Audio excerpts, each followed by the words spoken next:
And I think that the more that we can move toward a simpler tax system that is so unobtrusive as to be economically beneficial, that's our only salvation here.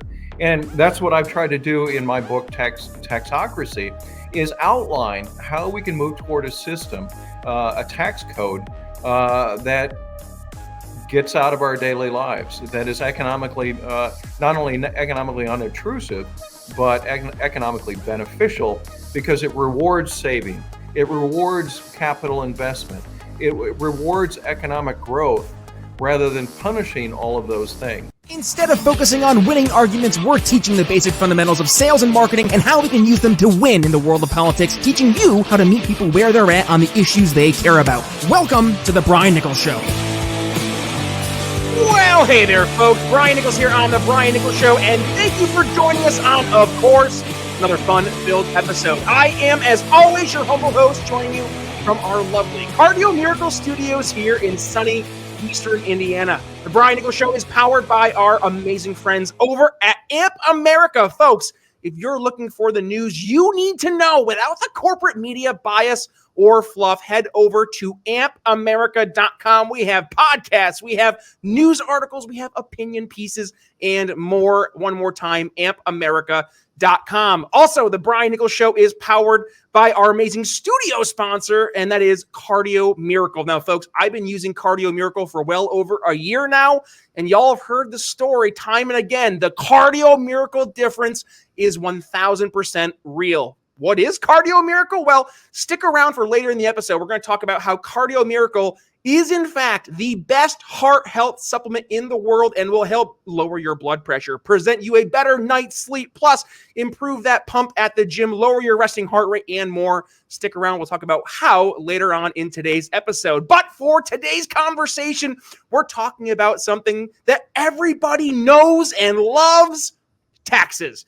And as someone who was born on tax day, it's been a special part of my life. Fun fact, peek behind the curtain. Little did I know that it wasn't normal for folks every tax day to literally bring their taxes to the tax place and get them all prepared with the accountant. That's just how my family did it. And I always thought that's what we do on my birthday. We just go and do that. So taxes, yes, they have always played a part in my life, and I'm sure in everybody else's life. So let's talk about taxes today, and specifically what you don't know about taxes and how they are impacting you in your everyday life. To discuss all that and more, and digging into his brand new book that talks about just that, joining us here on the show is Scott Hodge, talking about his brand new book, Taxocracy. Scott, welcome to the Brian Nichols Show. How you doing? Hey, Brian. Oh, great to be with you. It's a true honor to be on the Brian Nichols Show. Well, thank you, Scott. It's a true honor to have you on the Brian Nichols Show. So thank you for joining us, and I'm really looking forward to digging into your new book, Taxocracy. As we mentioned there in the intro, there it is right there. As I said earlier, your publisher will be proud, holding it right for the camera. And by the way, folks, if you're listening to today's episode and anything you hear about Taxocracy is sparking some interest, you want to go ahead and check out this new book. Links will all be available in the show notes, so please make sure you stick around afterwards and check those out. But Scott, do us a favor before we dig into your brand new book. I always love for the audience to get to know who the folks are that wrote these books. So do us a favor, introduce yourself here to the Brian Nichols Show audience, and why this focus on taxes and how they impact us on a daily basis.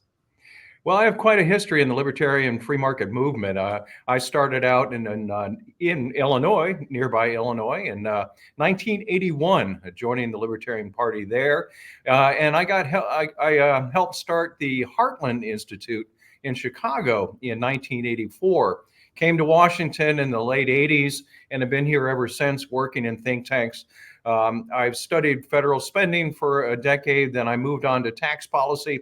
I ran the Tax Foundation from 2000 to 2022, stepped away from the presidency at the end of 2022 in order to write this book and try to promote tax reform as best I can.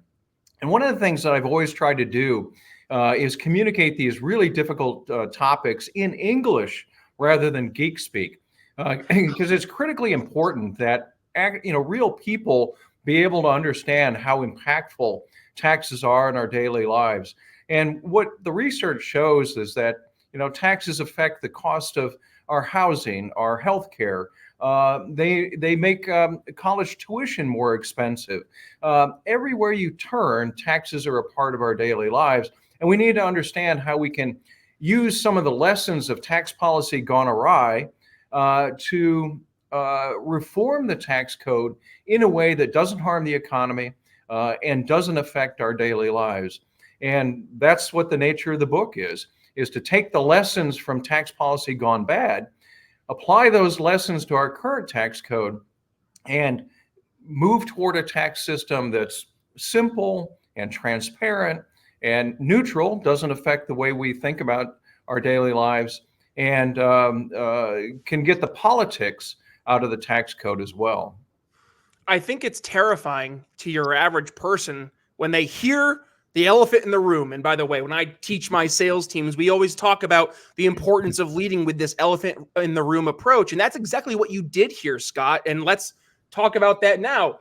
We live in a world ruled by taxes. So how did we get to be a country where, rewind 250, 300 years ago, we fought a revolutionary war on a tax on tea, to now we are sitting there saying, tax me harder, government? How did we get here, Scott? Yeah, it's an evolutionary process. This is, the old adage about the frog slowly getting boiled. And it really obviously started in the early 1900s when we moved toward creating an income tax. First, a corporate income tax in 1909, and then the individual income tax in 1913. And through the years, government has been continually expanding the tax code to cover more and more aspects of our daily lives. Sometimes, interestingly enough, they've exempted certain aspect of the economy and certain sectors from the economy. So now we have an untaxed sector that's about $3.5 trillion a year. That's everything from untaxed credit unions and universities, hospitals, and so forth. But then on the flip side, politicians have been adding more and more to the tax code that affect us in every aspect, whether it's our mortgage interest deduction, child tax credits, lots and lots of tax credits now for all kinds of environmental purposes. There are over 220 different deductions, credits, and exemptions in the tax code. Each and every one of those has a constituency. It has a fan base that's going to protect it to the death. And that's one of the big challenges of tax reform, is you're going up against these entrenched interest groups that are willing to do anything to try to keep their protected deduction or credit. Well, Scott, pardon the expression, but it does sound like we got some folks in DC who have gone through and, dare I say, picked winners and losers with the way that they write the tax policy. And I'm going to guess that the winners happen to be the folks who write those really, really nice campaign checks. And I'm guessing the losers are, I don't know, your average, everyday John Q. citizen. Am I on the right path? Or, hey, folks, I want to take a moment to talk about something that has truly changed my life, and that is Cardio Miracle, our incredible studio sponsor. Now, I'll be honest, when I first heard about Cardio Miracle and their claims about improving heart health, I was skeptical. But after using it for just about 2 months, I was absolutely blown away by the results. First, my blood pressure went from being consistently around 140/90 to a much more healthier and manageable 120/80. And my resting heart rate dropped from the low 70s to the high 50s. And I couldn't believe it. But the benefits didn't stop there. I started sleeping better, and I felt more energized at the gym, and my heart felt the best it's felt in years. And it's not just me. Hundreds of you, our amazing listeners, have reached out to share your own incredible experiences with Cardio Miracle. So, what is Cardio Miracle, and how does it work? It's a carefully crafted supplement that harnesses the power of nitric oxide to support optimal heart function. So, by increasing nitric oxide levels in your blood, Cardio Miracle helps relax your blood vessels, improve circulation, and it protects your heart from damage. It's like giving your heart the support it needs to function at its best. And here's the best part. We've got an exclusive offer just for you, our loyal listeners here at the Brian Nichols Show. When you head over to cardiomiracle.com and use code TBNS at checkout, you'll get an extra 15% discount on your order. Plus, with their 100% money-back guarantee, you've got nothing to lose and everything to gain. So, if you're ready to take control of your heart health and experience the life-changing benefits of Cardio Miracle for yourself, just click the link in the show notes or video description. Trust me, your heart will thank you. And don't wait another day to prioritize your health. Join the tens of thousands of folks who have already discovered the Cardio Miracle difference. Head to cardiomiracle.com now and use code TBNS for 15% off your order. Your journey to a happier and healthier heart starts today. And now, let's get back to the show. Sadly, that's exactly what's happening. Look at the Inflation Reduction Act, which the Biden administration passed 2 years ago, with billions, if not more than $1 trillion worth of handouts through all of these green energy and environmental credits and solar credits and so forth. All of those are aimed at basically micromanaging the economy in about through all of these, some 24 or 26 different tax credits. All of these provisions in the tax code are an attempt by politicians to micromanage either the economy or our social behavior through, either punishing us with various taxes or subsidizing certain types of behavior through other types of credits or deductions. That sounds a little scary and frankly a little dystopian because I don't know, I thought we grew up in America where you could be what you want to be. It's the land of opportunity. Manifest destiny, Scott. And yet, I don't know. I'm hearing that, well, if I'm Elon Musk and I see manifest destiny as building a colony on Mars, and that's where we're going to restart civilization. Thank you, Elon. Things aren't looking too great here. But if that's his approach, and all of a sudden, John Smith, the evil senator from Alaska, let's just call him as our future senator there. And he is going to go through and spend every waking ounce of time, energy, and effort not to let that happen because, I don't know, maybe John Smith, evil senator from Alaska, maybe he's financed and backed by Big Earth, right? They want us to stay here on this little rock floating third planet from the sun. So I know I'm painting this really silly picture there, but I mean, Scott, am I kind of articulating what actually happens behind those closed doors? Well, Brian, if you believe in free will and you believe in individual liberty, you should desperately want to reform the tax code because each and every one of these provisions that's in the tax code is meant for us to do what politicians want us to do and not what we want to do. So the way to liberate Americans and give them as much freedom as possible is to move toward a tax code that we call economically neutral, meaning it doesn't pick winners and losers. It doesn't try to punish some people and subsidize another. It simply is there to raise revenues for the federal government, but in the least economically harmful way possible. And that ought to be the goal, to have a tax system that just simply raises revenue so that whatever government needs to manage, but it does so with the least amount of harm to the economy and the least amount of intrusion in our daily lives. And that means scrapping a lot of the provisions in our tax code and moving towards something like a flat tax or something like that that has as minimal deductions, credits, exemptions, and so forth in it, so that it's simply as unintrusive as possible. Well, you highlighted a phrase, and I want to ask you a question. You said it's economically neutral. I think I'll take it a step further, Scott. Not only is it economically neutral, it also is politically neutral because you're now diffusing the incentive structures that were behind the scenes to create the economic, the economic perversions versus that economic neutrality that you mentioned. So I think this is as much as an economic remedy as it is a political one. Well, I close the book with three things that are going to get us to tax reform.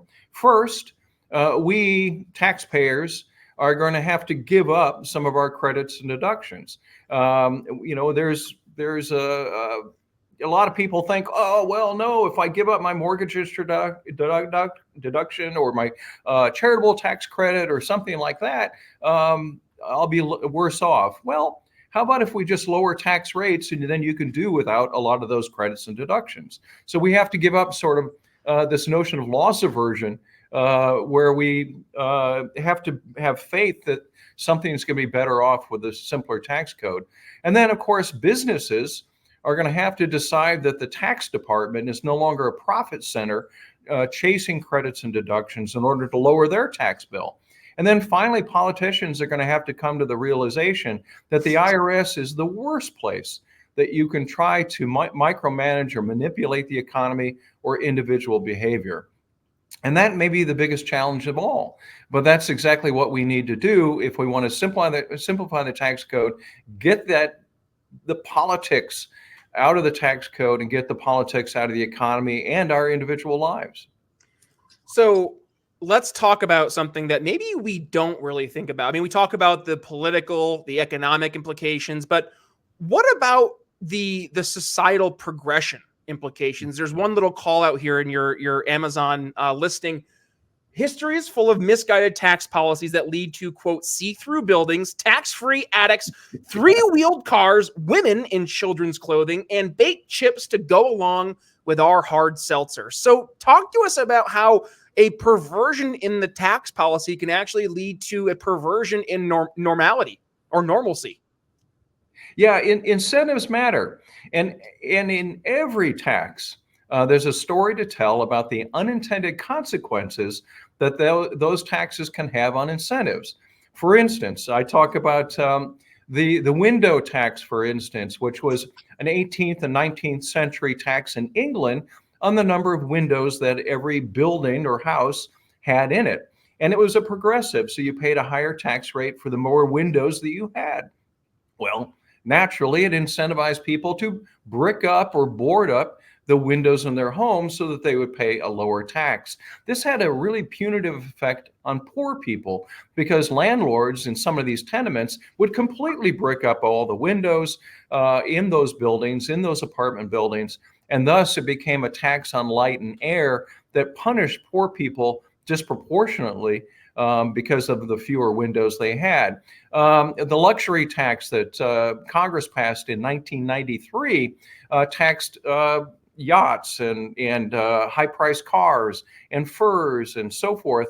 Those had a disparate impact on the workers in those industries. In fact, the U.S. yacht building industry was basically destroyed because of that tax and moved offshore because wealthy people could go anywhere to buy their yachts. And then the three-wheeled cars is an interesting story because that's another British tax called the road tax that taxed cars based on the size of their motors. And so what this automaker did, called the Reliant Robin, was create this three-wheeled car that would be taxed like a motorcycle at a much lower tax rate. They had a single wheel in the front and two wheels in the back. They did have a little propensity to tip over occasionally, but they were very popular with working people because they were so inexpensive and they paid the lower tax. Again, in Britain, you have women buying children's clothing, actually clothing aimed at teenagers, because children's clothing is what we call zero rated, meaning the value added tax is not placed on children's clothing. The description of children's clothing goes up to like age 18. So you have all these women that are saving 20% on their value added taxes, buying essentially clothing that's aimed at teenagers. And the list goes on and on. We have all of these examples from history about tax policy gone awry, all of the incentives that make us do stupid things. And we can apply those economic lessons to our current tax code, learn those lessons to be able to reshape the tax system, to make it less distortive, to change the incentives so that they're not making us do things that we'd rather not do. Scott, you just told a story about more or less the failures of central planning, right? And this right here, exactly. I mean, this speaks to exactly a problem that we're facing today. and frankly, we've been facing for generations at this point, where you have these politicians. I'll even go ahead and point, as you mentioned, to the IRS, these bureaucrats who they're like, oh, well, this is going to take care of this problem. And then it's like a game of whack-a-mole. They whack that mole, and then 3 more moles pop up out of holes down the road they never thought were going to exist. And yet here we are. And this speaks to why just freedom works. Liberty works. Now, that's not to say that safeguards can't exist, but when the safeguards come down, not from culture, but rather from government, you start to see the negative implications therein, because when culture is the one guiding these decisions, and culture, I'm just using that term to express when people go out and make decisions in an open, free marketplace, whether that's the way they buy or sell goods or services, the way they interact with people in their communities, you're going to see culture change and grow in very unique ways. But when you are the central planner, you're Mr. or Mrs. Bureaucrat, and you have this, it's the Tarkin from Star Wars. The tighter you grip, the more systems will slip through your fingers, right? That's the exact mentality we see here carrying over from the world of a long time ago in a galaxy far, far away to the world that we all live in today. And we see, and just, look no further, folks, than the past 4 years of insanity that we all had to go through with the COVID restrictions, and to see all these do-good policies, right? Oh, we're going to keep kids home. They're going to learn from home. It's going to be great, except it's not great. And now we're seeing that we have a generation of kids who their future prospects have been absolutely destroyed. Plus, it's also opened the eyes of parents who got a peek behind the curtain to see, my kid's learning what in school? Maybe I don't want my kid to be in school, and maybe I want them to go away from these government schools to a different schooling solution. We just talked about that last episode with Hallie Faulkner from the Yes Every Kid Foundation, how one of the glimmering lights from the pandemic was actually a huge surge in parents wanting school choice. I can almost tell you, Scott, I don't know, I'm smarter than the average bear, but I think you look at your average bureaucrat, they didn't expect that. They weren't looking forward to that. And frankly, they probably didn't have that as something that was even in the purview. And yet here we are. So to those central planners out there, this is the exact reason why just central planning doesn't work, and why we should embrace a free and open market. I'll end my monologue and rant there, I guess. Well, not only does freedom work, but markets work, and the taxes can mess up the market. And you look at healthcare is a great example, where during World War II, they decided to, in one way to avoid the wage and price controls, they would exempt healthcare benefits from taxation, and they made it a free good or a free benefit. Well, and by the way, here's where it starts, right? That sounds like a good idea, Scott. And here's where it goes wrong. So continue. Sorry. And over time, we've decided we want to take more of those tax-free benefits than tax benefits like wages. And so these tax-free benefits have been growing as a percentage of our overall compensation over the last few decades. Worse, it's really screwed up markets, because the real consumers now of healthcare are employers and insurance companies, not we, the consumers, not we, the patients. And so it's messed up the entire marketplace for healthcare, raising costs overall, because we're not acting as true consumers. On the flip side, you look at things like attempts to try to lower the cost of tuition or make college more affordable. Well, we're going to provide tax credits. Guess what? Universities know what the size of those tax credits are. So what do? They raise tuition costs in order to capture the value of those tax credits. And so the attempt to make college more affordable makes it more expensive. The same thing goes with the mortgage interest deduction. That gets baked into the price of the house, making housing less affordable for low-income people. And we go on and on and on. So all of these do-gooder attempts to try to make things better actually make things worse, because they destroy the marketplace and the market forces that would otherwise make these things more affordable. Scott, you're rhyming an episode we did back probably, I don't know how long it was. COVID has messed up my perception of time. It was either 6 months ago or 6 years ago. I can't remember. Right? We did an episode. It was called The Danger of Do-Good Politics. Yeah. And this speaks to exactly that problem, because raise your hand if you're in the audience and a couple of the things Scott mentioned there hit home to you personally. I know you mentioned two of the big ones, right? The mortgage rates and then the school tuitions. Yep. Yup. Everybody out there, if you own a home or you want to own a home, or if you are going to college or you've been to college and you're now dealing with the student loan fiasco that I just talked to a buddy of mine, poor guy. Like it made me kind of feel bad for him, but at the same point in time, like, what Yeah. are you doing, Dan, going after your third degree? But anyways, he was Right. saying how he's been paying his student loans, and he just looked and he realized that every single payment he makes towards his student loans, you know how much is going towards the principal? $1.37. $1.37 out of thousands of dollars he is spending every single month. Now, that's not a discussion about should he have gone to college for his third degree or shouldn't he have. I think we're all on the same page. He should not have. But back to the point you raised, Scott, incentive structures matter. And when you put artificial incentive structures in place, people are going to make some silly decisions because that's the system that you have built for them in order to be successful. You must take part in this system. You must take part in this silly little game that everybody else is playing. And I'm not sure if you're a fan of the TV show The Office, which has been off the air for 9 years now, but no, Right. 11 years. Oh my gosh, I'm old. But you look at The Office, there's one part in the show where one character, her name is Nellie Bertram. Nobody really liked Nellie. She comes to the office and she just usurps Andy Bernard's role. She pretends that she's the manager.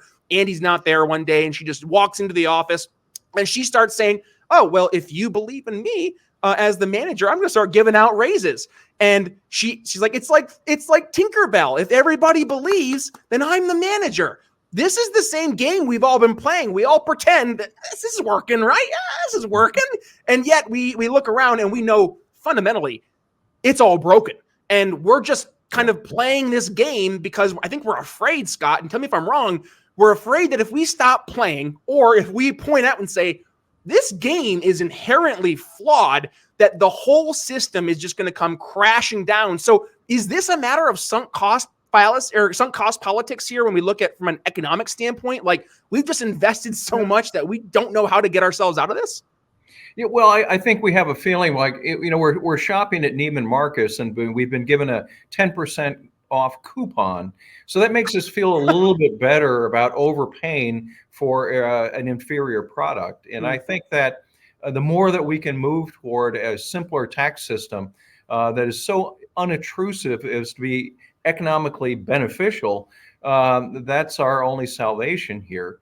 And that's what I've tried to do in my book, Taxocracy, is outline how we can move toward a system, a tax code that gets out of our daily lives, that is economically, not only economically unobtrusive, but economically beneficial because it rewards saving, it rewards capital investment, it rewards economic growth rather than punishing all of those things. And our tax code today does exactly that. And it does so because politicians have been trying to use the tax code to manipulate the economy, manipulate economic behavior and business behavior, and ultimately manipulate you and I to do what politicians want us to do and not what we want to do. So if you believe in free will and individual liberty, you ought to take time, read Taxocracy, learn how we can reform the tax system to make all of us more free. Well, Scott, you did my job for me, and that was get ready to queue you up for a promotion of said book, Taxocracy. Now, I know it's available over on the Amazon, so all those links for checking out the book will be available there. But call to action, give the audience a quick rundown of what they can expect in the book. And is this one of those books that it's, hey, John, you're my buddy, go ahead and read this book. I think you'll get a lot of value out of it. Is it one of those kind of books? Yeah, it really is. It's full of stories, anecdotes, and little narratives that help you understand the economic harm from tax policy in a memorable way, in a way that you can actually apply and use. It's easy to read. It's aimed at an everyday reader. The chapters are short. They're about blog length, which is maybe at most 1,500 words. You can read each chapter over the course of having your cereal in the morning. And then you can move on to the next chapter. Each chapter summarizes the basic facts and information that you have just learned in a couple of little bullet points. And then you can go on to the next chapter and learn about all of these crazy things that the tax code makes us do, but also then learn a lot about our current tax code, how messed up it is, but also learn the basic principles of what a good, economically sound tax system should be, so that we can fix it and really take this crazy tax system out of our daily lives. You said you could read it while you're having your cereal for breakfast. I don't know. With the economic conditions we're in, Kellogg's was telling me I should be having cereal for dinner if the prices are a little too hard to make it work for chicken or potatoes or just normal dinner food. But that's a different conversation for a different day. Scott, this has been a great conversation. Thank you for joining us. And with that being said, beyond folks going ahead and purchasing their own copy of Taxocracy, we want them to be able to continue the conversation with you. So where can folks go ahead and reach out to you on the social medias, Twitter, Facebook, any of that fun stuff? Yeah, I'm on Twitter. You can email me at hodge@taxfoundation.org. Come to the Tax Foundation website too. We've got some great tax literacy information, lots of information that you can use. It's all accessible, all free, and all usable, so that when you're communicating with your local politician, you can be better informed and raise your tax IQ, so to speak, so that you're smarter than your local politician about the harmful effects of today's tax code. And hey, I don't know, maybe you go ahead and read a book called How to Win Your Local Election afterwards, because then maybe you want to run for local office or you want to run for state office. I don't know. That's just a thought. And by the way, if you want to read that book, it's a free ebook available here on briannicholsshow.com. Link down below in the show notes. Folks, I hope you got some value from today's conversation. I say I hope. I know you got some value from today's conversation, because taxes is something that impacts us all. So I want you to please go ahead and share today's episode, because just like you sitting there saying, oh man, yep, this hits home, everybody else looking at that episode is going to be like, yep, this hits home. So please go ahead, share today's episode, Twitter, Facebook, wherever it is you want to go ahead and give it a share. Please tag yours truly at B Nichols Liberty. Twitter, Facebook, Instagram is where you can find the show. You can find yours truly, but also where can you find the video version or the podcast version of the show? Well, if you want to go ahead and check out the video version, YouTube, Rumble, Twitter,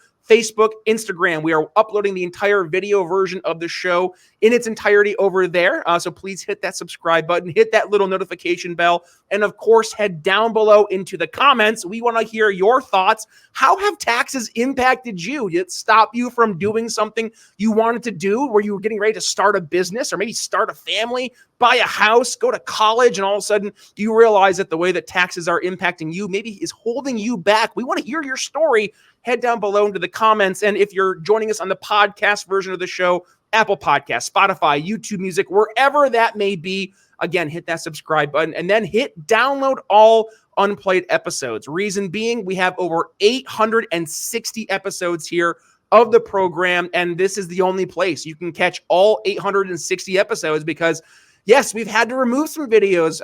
As I mentioned, during that aforementioned COVID hysteria, we had some videos that YouTube said was harmful content. So, yep, those had to get nuked. So if you want to check out all the episodes of The Brian Nichols Show in their entirety without the corporate media censorship, yes, head over to briannicholsshow.com. And by the way, you want to go ahead and hang out with Scott? You can head over to Freedom Fest if you have not gotten your tickets yet. Rumor is, Scott, you're going to be there with your band of good folks there helping raising awareness about taxes. Is that true? That's right. And I'll be on one of the panels about tax policy and freedom.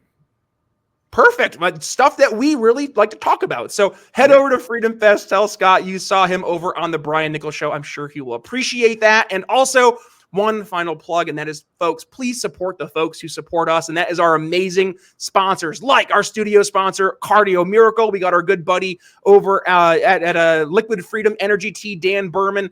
It's one of the best energy drinks I've ever had. 7 ingredients. 7. Go look at your energy drink that you get from the grocery store or from the fast food place. I guarantee it's going to have like 35 ingredients, and maybe, I don't know, 7 of them you can actually pronounce or pretend that you know how to pronounce. So yeah, don't put garbage into your bodies, folks, which I can almost guarantee that the reason that there's garbage in those drinks, Scott, is because something with the taxocracy. I'm going to call it out right now. That's probably what it is. Look at that. We've learned some stuff here on the show today. Folks, thank you for joining us. With that being said, Brian Nichols signing off here on the Brian Nichols Show for Scott Hodge. We'll see you next time. Thanks for listening to the Brian Nichols Show. Find more episodes at briannicholsshow.com.